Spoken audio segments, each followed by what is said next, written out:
Ito po, nagpe-prepare po ako ng chicken wings for tonight po to with dried mushroom po at saka ito po yung cordyceps po. Cordyceps flower, cordyceps. Ayan po. Para sa steamed chicken wings po. Na-chop ko na po ito ng half at saka na-marinate ko na ng oyster sauce, dark soy sauce, a little bit wine, sesame oil, cornstarch, at saka ginger, spring onion po. Ayan. Tapos ihahalo ko na po itong mushroom at saka cordyceps. Ayan po. Ihalo ko po na ganyan.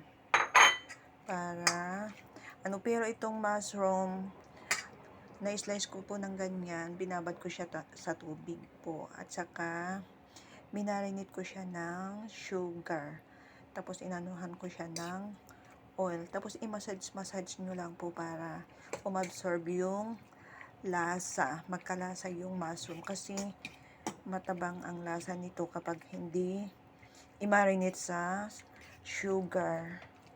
Yan po. Ito kahit hindi po na i-marinate ito, may lasa ito na medyo matamis po. Ayan.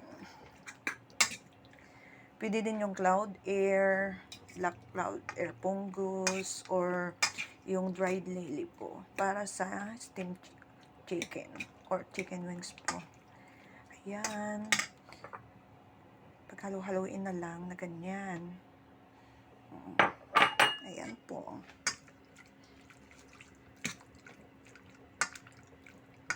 Kapag na-marinate na po na ganyan, pwede na siyang i-steam mamayang gabi kapag time na ng lutuan. Ayan po.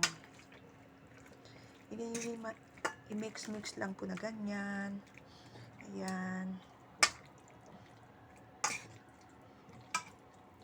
Para magkaano yung mga ano niya. At saka huwag kalilimutan na lagyan ng sesame oil. Sesame oil po.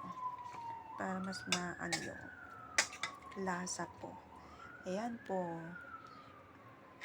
For steamed chicken wings for tonight po. Ayan. Thank you.